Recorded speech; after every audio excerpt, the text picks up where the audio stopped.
Alright guys, welcome back to Looking Fishy. I am Drew, and today I'm going to quickly talk to you guys about the basics of fly fishing with indicators, the types of waters I like to use them in, and how I go about selecting them.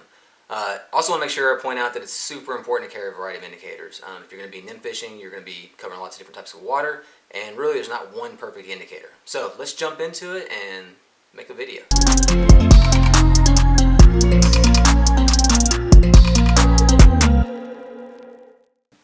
Alright guys, so let's just jump into it. I feel like this doesn't need to be like a 30-minute video. I have three basic indicators I like to use. So I'm going to basically just touch on each one of these, explain the advantages and disadvantages of each, and kind of which ones you need to fish in specific types of water. Alright, so the first one I'm going to start off with is just the basic pinch-on foam indicator. And some of the advantages of these are they're easy to find, right? You can find these at pretty much any of your retailers. Another advantages of the pinch-ons is that they are, they're really good at delicate presentations, right? This doesn't land really hard on the water. They don't make a huge impact, so they're really good for fishing weight in specific situations where you're trying to maybe not make a lot of disturbance on the water. They pick up off the water really well, so if you're setting the hook on a lot of, pretty often, and you're pulling your indicator through the water, you're going to get that.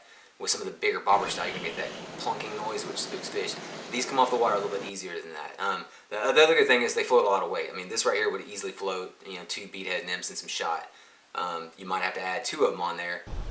I think the other thing for beginners, if you're getting indicator fishing, is these are very easy to cast, right? They don't put any weight on your leader. So basically, the transition between your fly line and your nymphs is a pretty seamless transition, which makes the casting really, really easy. They also work well in less than ideal conditions. So if you got a lot of wind, you got a lot of rain, these are going to work really well, whereas some of the other indicators I'm going to mention later don't work as well. Like these set pretty low in the water, so they don't get impacted by the wind as much. Now they can also be hard to see because they do set low.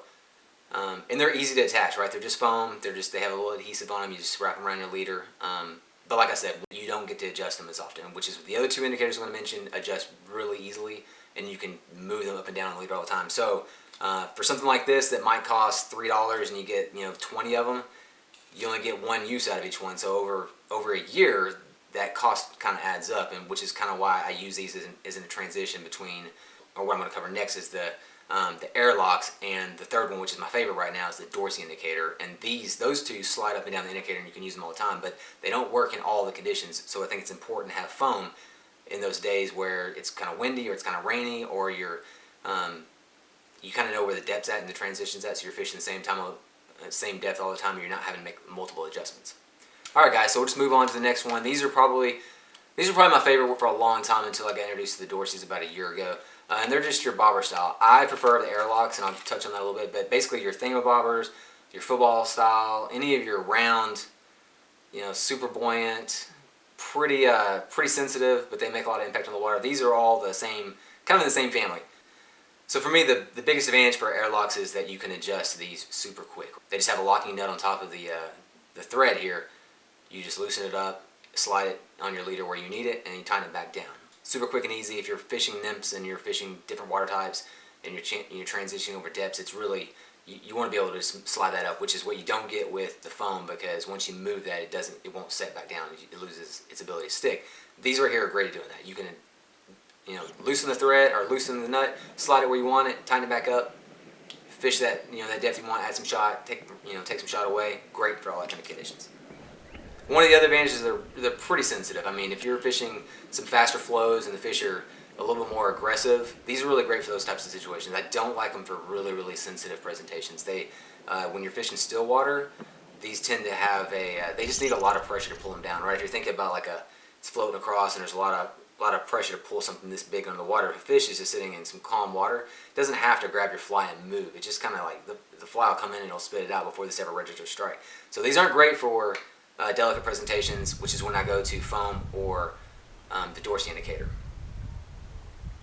But like I said, I think these are great for the middle ground water where it's a little bit faster, you need a little bit of weight, and you're fishing deeper out of the boat, or you're wading and you're fishing a lot of faster streams. Pocket water, things like that, where you can fish a lot of nymphs really fast and you're trying to get them down. I think about these when I think about faster water, turbulent, I'm getting close, and I'm going to be fishing weight. Beadhead nymphs with shot, maybe 2 flies, and I'm not going to be casting 60 feet and throwing lots of mins, and it's going to be high sticking, maybe 10 or 15 feet, maybe 1 min, and then you're fishing through really quick, fast runs, right? This is where these excel because they hold up a lot of weight, and when a fish takes one of them, it's basically going to drop. Like, this is not for subtle. All right, so one of the biggest disadvantages of any type of the bobber style, whether it's the thingamabobber or the airlock or whatever you're using, is they don't cast really, really well. Like, these put a hinge on your leader, and what's basically happening is when you're casting, this is what's coming through the air, right? So your fly is trailing behind it, and as this stops, it makes this slingshot around, and what'll come, it'll wrap back around, and that's how you're getting all your tangles.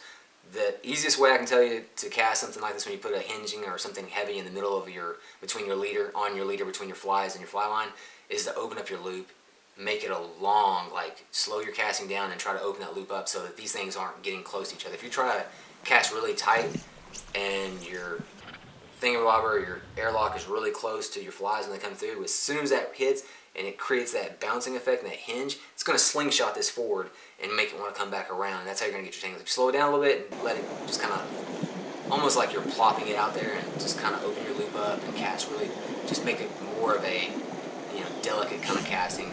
This is definitely not one of those indicators you want to try to reach out 60 feet and cast. Like, this is what I said, this is off the boat, waiting when you're fishing really close into you, in fast water where you can move around and not disturb the fish. You don't have to worry about spooking fish. If that's where these do really, really well. They support a lot of weight. They're pretty sensitive, so they're going to detect lots of strikes in faster water, not so much in the calmer water. Another thing is, because you are threading your leader through the little post here, it won't slide all the way up and down on your leader. So once it gets to the really thick end of your leader, the heavy butt sections, you're going to lose some of the ability to move these up. And if you try to slide them up a little bit more, you're going to start to damage your leader. So it really has that in-between area from, say, 3x to 4x that it's going to work the best. Once you get in above that to like the 2x and the 1x, which is the heavier end of your leader, it's not going to slide up as well. Going to go to subtle, so that's what we're going to talk about now. We're going to go to Dorsey indicators, or yarn. Yarn is probably the first indicator I used when I first bought my fly kit many, many years ago. It was a beginner kit from Cabela's, and it came with a yarn indicator, 3 of them, as a matter of fact, like a red, yellow, and a green. And I went through them. They were okay. They didn't float as well. Now they have the macro yarn style. This is what the Dorseys are built around, and they're super buoyant. They're super sensitive, and they're a breeze to cast. And I just pretty much named off all the advantages of fishing the Dorsey yarn indicator. They're easy to cast. I mean, there is no weight on your leader on this, so it's just your flies and whatever weight you might have added in above your flies. But there's nothing. They land on the water. They're super sensitive. They're great for presentations. They're great for casting. You can reach out, make long cast. They're great for situations that you need presentation and delicacy, something like the San Juan or the Lower Mountain Fork, where you're fishing catch and release areas that see tons of foam and they see tons of thingamabobbers and bobber style. Like, this is one of the reasons why I like to go to the Lower Mountain Fork, is because a lot of those fish never see anything that lands as softly as a yarn style indicator. People don't fish them as often. They're usually fishing. I see a lot of those, and I say a lot of small airlocks and a lot of pinch on indicators.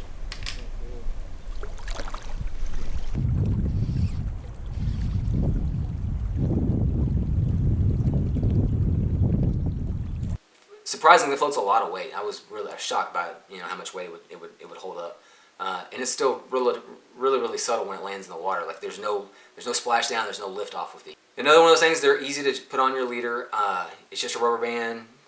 The dental rubber band, you just wrap your leader through it a couple times, close it, and you slide the foam in between, and you pull the rubber band back up the leader, and it cinches down.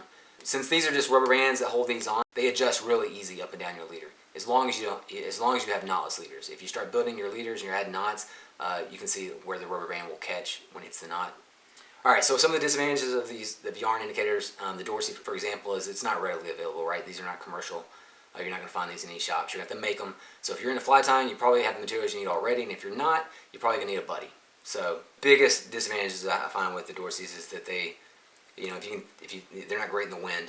Obviously, these set up pretty high, so they get a lot of disturbance. The wind can push them around a little bit, which is why I go with foam in that kind of situation. And in rain, like these are, if you have a lot of water falling down them, they're going to make them less buoyant. They're going to sink. You can apply floating to them if you need to. That'll help out a little bit, but again, you're still just fiddling with your indicator all day long. In that situation, I just go straight to foam, and if I can get away with it, I'll just go to an airlock, because I can adjust the depth all day long. I don't have to worry about applying or changing out the pinch on indicators over and over. Alright guys, thanks for watching the video. Hope some of that information makes some sense and helps you guys catch some fish. If you have some questions, make sure you drop those in the comments, or find me on Instagram or Facebook or here. Make sure I put all those, answer your questions and get those back out on video for you. But yeah, if you like the video, hit the like button. If you want to subscribe, that's cool. Thanks for watching the video, and see you guys again real soon.